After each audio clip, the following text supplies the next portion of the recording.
오늘은 에스겔서를 좀 보겠습니다. 에스겔은 유다의 선지자 중에 한 분입니다. 사역 기간은 BC 593년에서 571년까지 사역을 했습니다. 그 유다가 언제 멸망했는지 아시잖아요. BC 586년에 멸망을 했어요. 그 멸망한 기간을 포함해서 그 멸망하기보다 7년 전에 에스겔은 사역을 시작했어요. 593년. 7년이 지나서 586년에 유다가 멸망을 하고, 그러고는 15년간을 바벨론 포로로 끌려가서 그곳에 서서 다시 말씀을 전한 기구한 운명을 가진 선지자를 할 수가 있습니다. 멸망하기 전에 경고를 하나님이 에스겔을 통해서 주셨고, 그 이스라엘 백성들이 하나님의 경고를 무시하고 마음대로 살다가 결국은 바벨론에게 정복을 당해서 그 바벨론 그발 강가에 가서 70년을 포로 생활을 했습니다.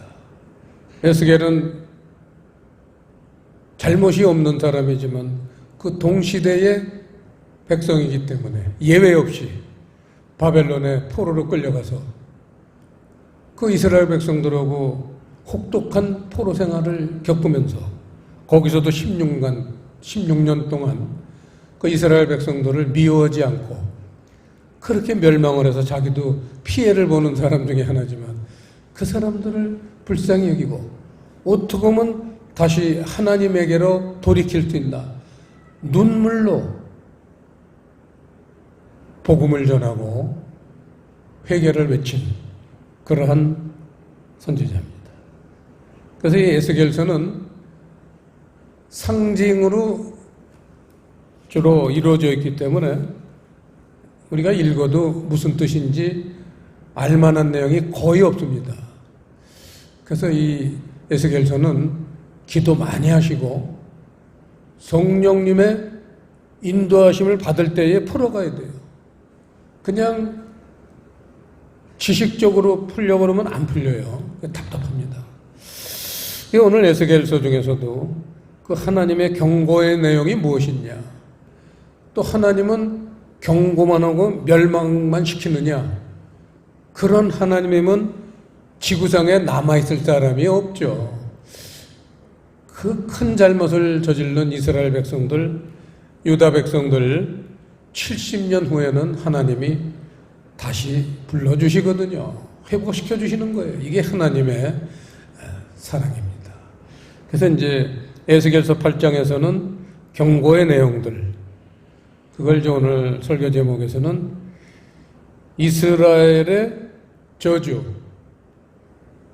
축복인데, 이 이스라엘이라는 거는 우리가 영적으로 해석을 하면 하나님의 백성이라고 우리가 풀 수도 있고, 교회, 그 하나님의 백성들이 모여 있는 것이 교회니까 교회라고도 풀 수 있습니다. 그래서 오늘 이 말씀의 제목은 교회의 저주와 회복. 2000년 전에 예수님 시대 때나 또 이 BC 에스겔 시대 590년대 시대나 또 지금 예수님 이 땅에 오신 지 2000년이 지난 지금 이 시대의 교회나 모든 교회들에게 공통적으로 해당되는 말씀입니다. 그래서 오늘은 우리가 오랜 세월 전에 하나님이 주신 말씀이지만 새로운 마음가짐을 우리가 받아들여야 되겠습니다. 에스겔서 8장은 제목에도 있듯이 예루살렘의 우상숭배, 교회들의 우상숭배에 대해서 지적을 하신 내용입니다. 네 가지를 우상 숭배를 했어요. 구체적으로 우리가 보겠습니다. 3절 끝에 보면 거기는 투기의 우상, 곧 투기를 격발케 하는 우상의 자리가 있는 곳이라, 이렇게 말씀을 하시고 그거를 5절에서 다시 맨 끝에 보시면 그 투기의 우상이 있더라 해서 투기의 우상, 이게 첫 번째의 우상 숭배하는 내용입니다. 투기를 신주 받들듯이 모시고 산다는 거예요. 우상 덩어리가 된다는 거예요. 첫 번째 우상 덩어리가 뭐냐? 투기라는 겁니다.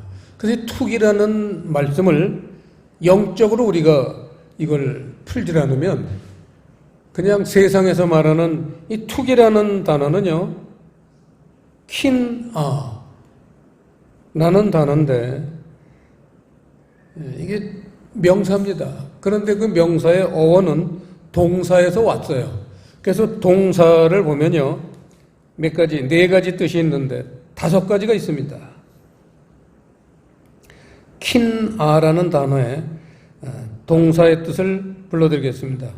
질투하다, 시기하다,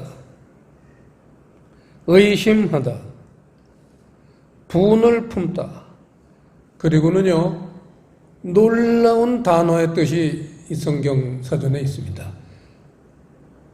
부러워하다. 이 부러워하다라는 뜻은 성경 사전에 있지만 이거는 영적으로 하나님이 풀어주신 걸 거기 쓰신 거예요. 부러워하다.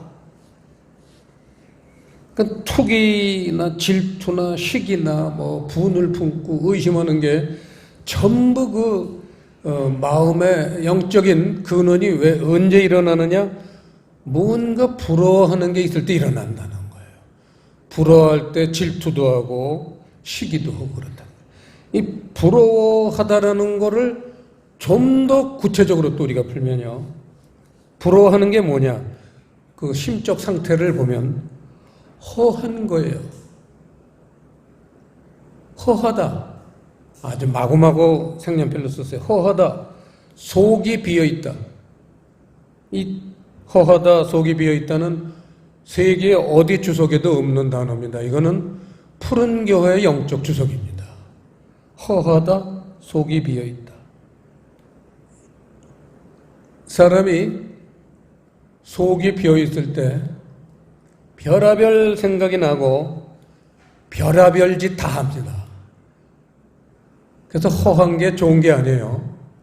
사람이 마음을 비워야 된다, 그런 말이 세상에서도 있지만 마음을 비운다는 거는 나쁜 마음을 비우는 거고, 그 마음을 비운다는 목표가 있어야 돼요. 왜? 좋은 곳으로 채우기 위한 그런 목표를 가지고 이제 마음을 비우는 거죠. 그럼 뭐 사람이 마음을 비우면 멍청하게 사는 겁니까?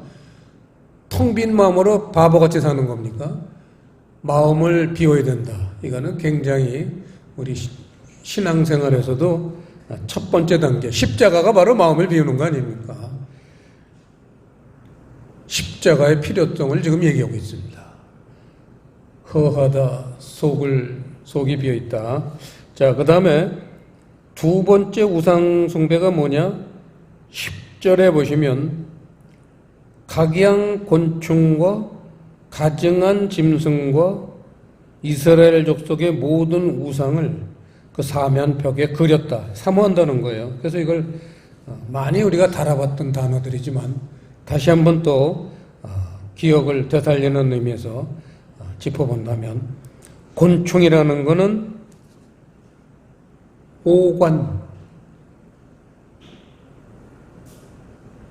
오관을 얘기하는 거죠. 감각적인 5기관 기억하시죠? 감각적인 5기관, 이를테면 감각적으로 사는 것, 이거를 우상 단지로 모시고 사는 거. 이거를 이제 각양곤충 이렇게 표현을 했고요. 또 가증한 짐승. 짐승은 애정인데 가증하다는 거는 삐뚤어진 애정. 이걸 영적으로 풀면 세상적인 애정 이렇게 표현할 수가 있겠죠. 그 다음에 이스라엘 족속의 모든 우상, 이거는 그야말로 기복 사상을 얘기합니다. 그 다음에 세 번째 우상 덩어리가 뭐냐?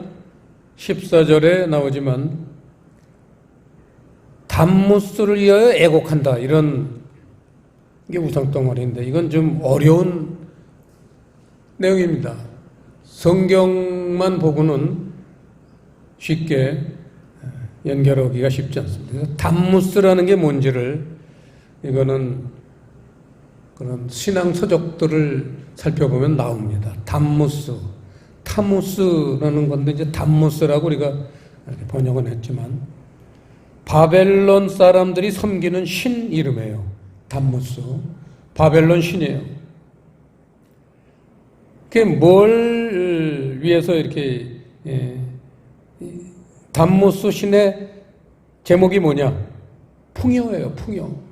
그러니까 우리가 잘 아는 이 메소포타미아 지방 사람들이 가장 많이 섬기던 신이 뭐죠? 제일 유명한 신? 바알이죠. 이 바알하고 똑같은 거예요. 이걸 메소포타미아, 물론 뭐 바벨론도 메소포타미아에 속하지만 특히 이스라엘을 중심으로 한 가나안 지역, 이런 가나안 지역의 풍요의 신이 바알이라 하면 바벨론의 풍요의 신은 담무스라고 했습니다. 그런데 왜 애곡을 하느냐? 여기 이제 재미있는 스토리가 있더라고요. 이 담무스 신은 봄에 식물을 소성케 하는 신. 그러니까 농사가 잘 되려면 봄에 비를 많이 내려서 식물들이 잘 자라게 해주시는 신. 이게 담무스가 하는 역할인데 여름에 햇빛이 쬐고 가물고 그러면은 풀이 마르고 그래서 담무스가 사라져 버린대요. 역할을 못하고 사라져 버린대요. 그러니까 교회들이 담무스 신을 위해서 애곡을 한다 그거예요. 그 애곡을 열심히 잘하면 담무스 신이 반성을 하고 봄이면 다시 나타나서 비를 내리고 곡식이 잘 자라게 해준다. 이런 우화 비슷한 당시에 그 사람들의 풍속이에요. 그 당시에 그 당시에 동방 사람들의 그러한 우상단지 모습입니다. 그런데 이 바벨론 신의 풍요를 위해서 제사를 지낼 때, 이 바알신 제사 지낼 때도 똑같지만 음란한 제사 행위래요. 이 고대 시대의 제사는요 항상 음란한 게 들어 있습니다. 그래서 여러분 올림픽 처음 할 때 그 그리스에서 무슨 여자들이 그냥 다 비치는 옷을 입고 이리 뛰고 저리 뛰고 다니면서 항상 여자가 등장하고 벌거벗은 게 등장하고 그래요. 그래서 음란한 그런 게 꼭 제사에 가미가 됐었습니다. 이게 굉장히 의미가 있는 겁니다. 그 다음에 이제 마지막으로 네 번째 16절에 보시면 동방 태양을 경배한다. 그런데 거기 보면 여호와 전을 등지고 낯을 동으로 향하여 동방 태양에 경배한다 그랬어요.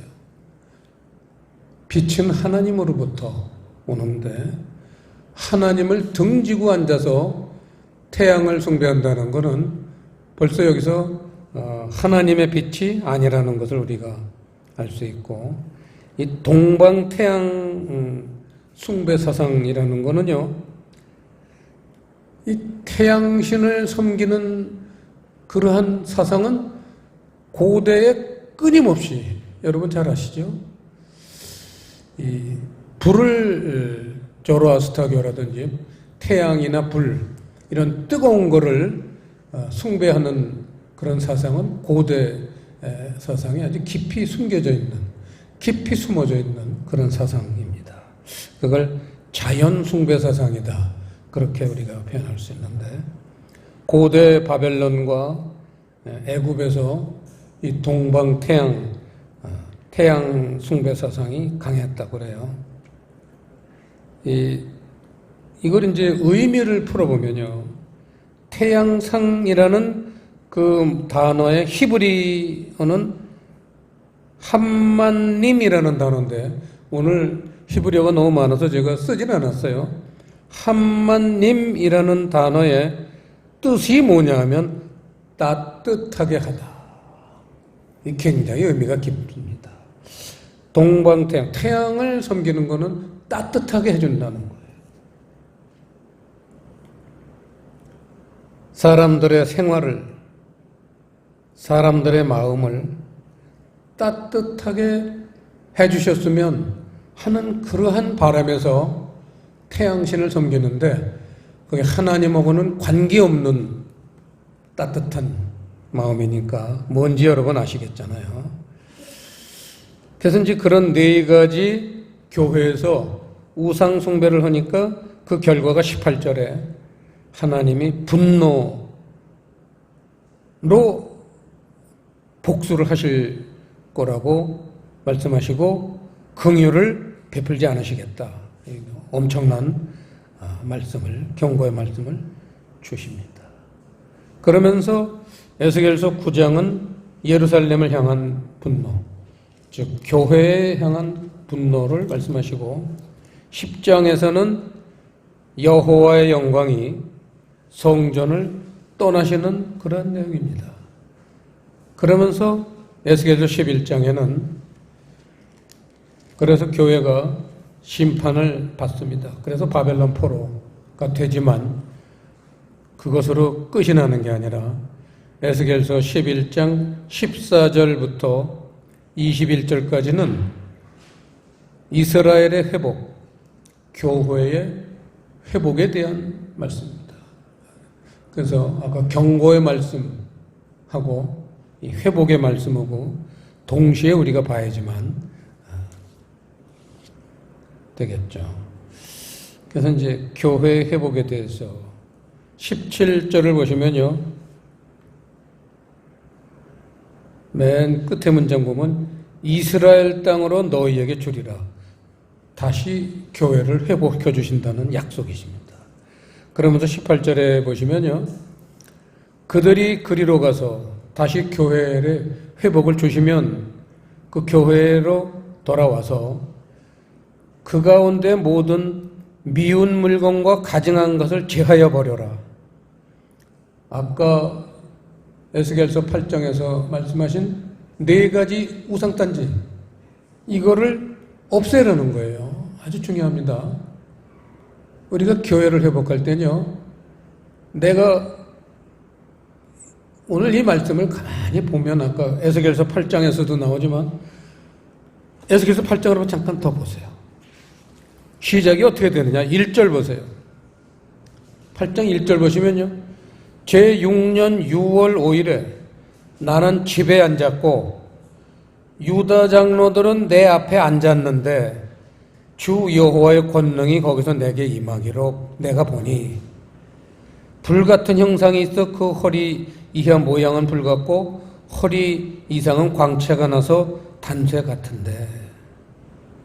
성령님 얘기입니다. 자, 보세요.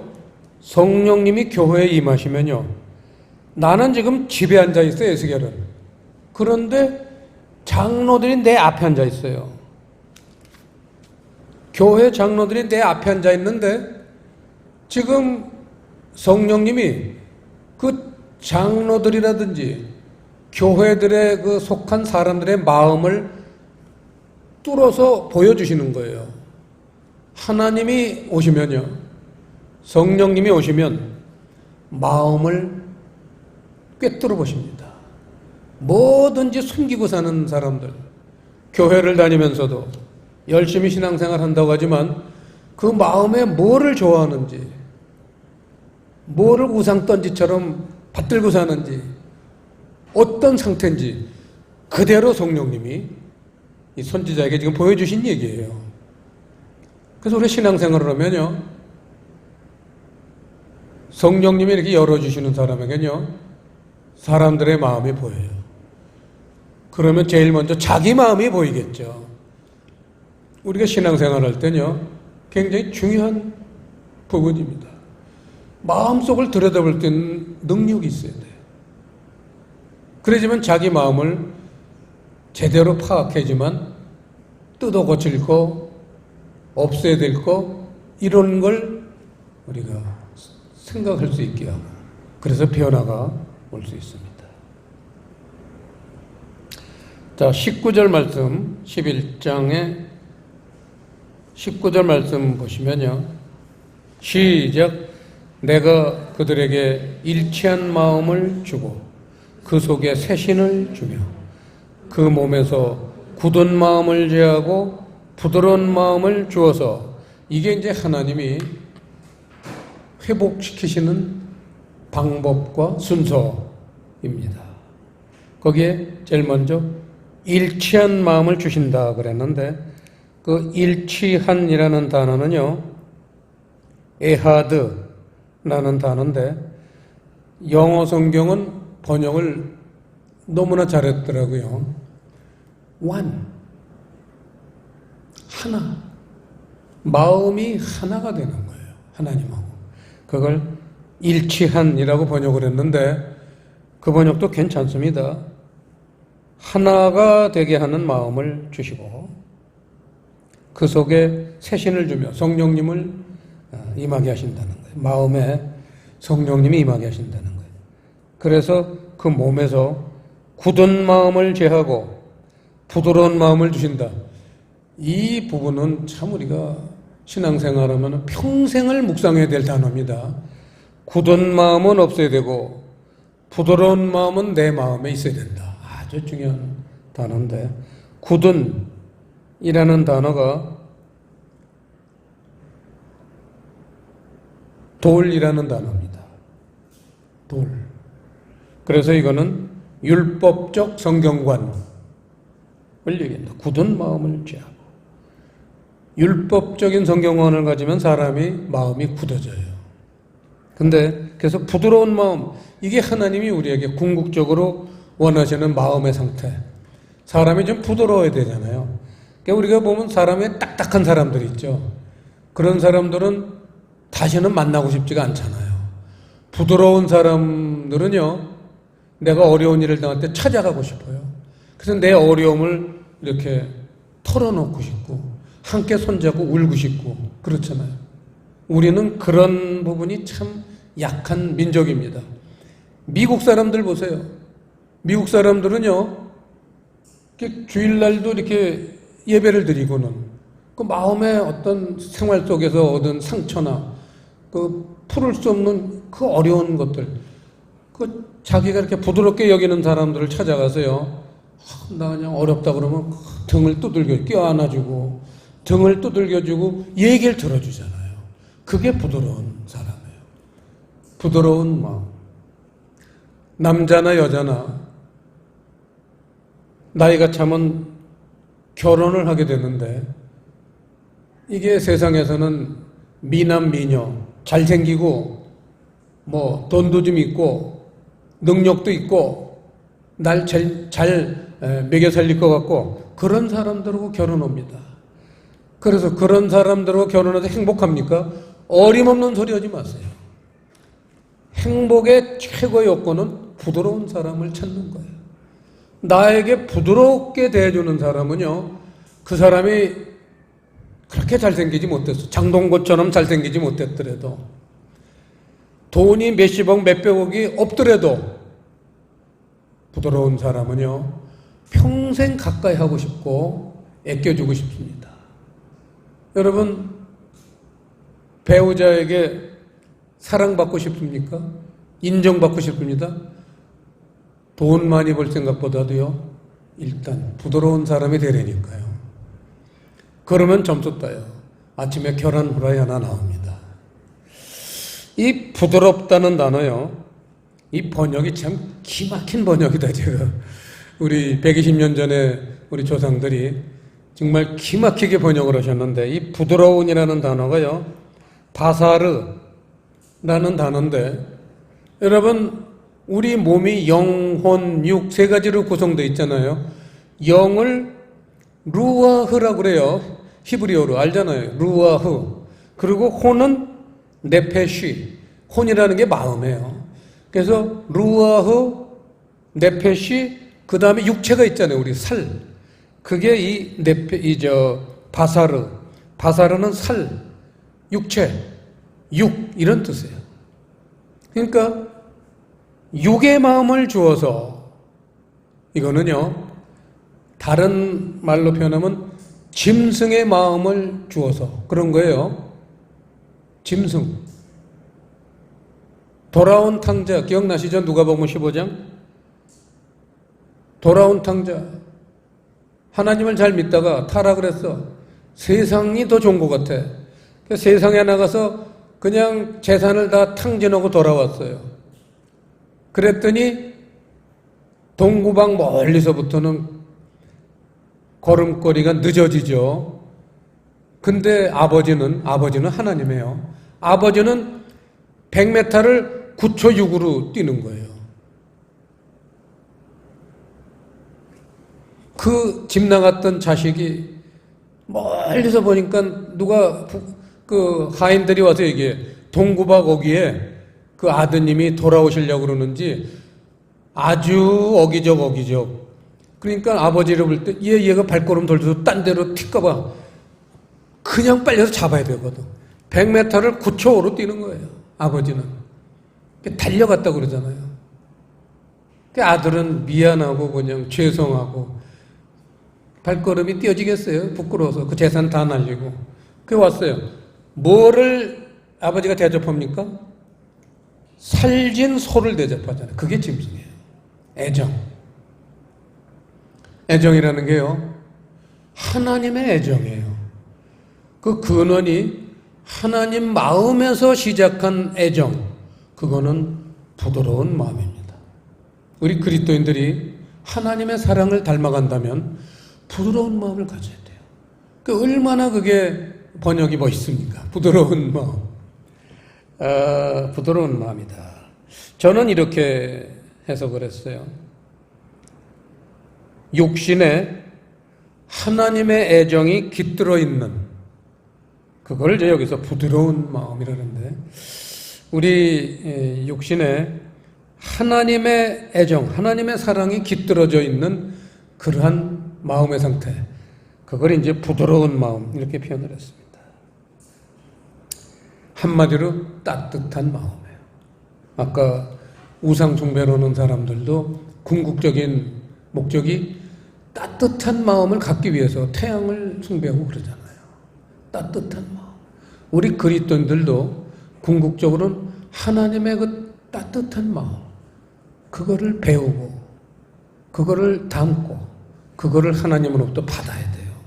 이게 우리 그리스도인들이 회복하는 그러한 모습입니다. 결론으로 그러한 거를 요약을 해서 20절 말씀이 총 결론이에요. 에스겔서에. 시작. 내 율례를 좇으며 내 규례를 지켜 행하되 하리니 그들은 내 백성이 되고 나는 그들의 하나님이 되리라. 하나님의 사랑스러운 자녀, 사랑스러운 백성이 되는 비결이 뭐냐? 율례를 쫓고 규례를 지킨다. 이거예요. 그걸 지금까지 이스라엘의 회복, 교회의 회복을 20절에서 두 단어로 요약을 했는데 자세히 살펴보죠. 율례라는 단어는요, 후카라는 단어인데, 이 후카라는 단어는 남성형이에요. 그게 단어가. 그래서 이 후카라는 단어는 계명, 습관, 관습, 계명, 관습 이런 뜻이에요. 그런데 이 후카라는 단어에 여성형이 오늘 여기 율례에 여러분 호크라는 단어 많이 제가 다뤘죠. 호크마라는 왜 주석성경 주석도 있잖아요. 호크라는 단어가 바로 계명하고 관습인데 이 호크라는 단어에 여성형이 후카예요. 오늘 본문에 나오는 율례는 후카인데 그래서 그게 여성형으로 바뀌면 뭐라고 번역이 되느냐? 사랑이라고 번역이 됩니다. 사랑. 계명이 사랑이 되는 겁니다. 그 다음에 규례. 규례는 우리 푸른교회의 주제가 미시파트. 진리입니다. 미시파트. 그래서 진리는 우리가 잘 알지만 복음 말씀이잖아요. 복음의 말씀. 그 진리라는 것에는요, 복음에는 능력이 있다고 그랬죠. 늘 우리가 요새 자주 찾아보는 로마서 1장 16절. 복음에는 능력이 있다. 어떤 능력이 있습니까? 우리의 마음을 따뜻한 마음으로 그렇게 바꿔주시는 능력이 있어요. 그게 진리의 말씀이에요. 그래서 진리와 사랑은 함께 가는 거죠. 진리는 우리의 마음을 따뜻하게 해주는 능력이 있습니다. 그래서 우리가 그렇게 따뜻한 마음을 소유할 때 우리는 하나님의 백성이 되고 하나님은 우리들의 하나님이 되리라. 그런 내용이 오늘 에스겔서의 요약입니다. 기도하시겠습니다. 아버지 하나님, 오늘 에스겔서를 통해서 율례와 규례를 자세히 풀어주셨으니 감사드립니다. 우리 마음 안에 늘 율례와 규례가 가득 차게 하시고 그러한 법들이 활성화되어서 하나님 세계를 더 잘 이해하고 또 하나님 마음에 합당한 사람들이 되어가도록 인도해 주시옵소서. 감사를 드리오며 예수님 이름으로 기도드리옵나이다.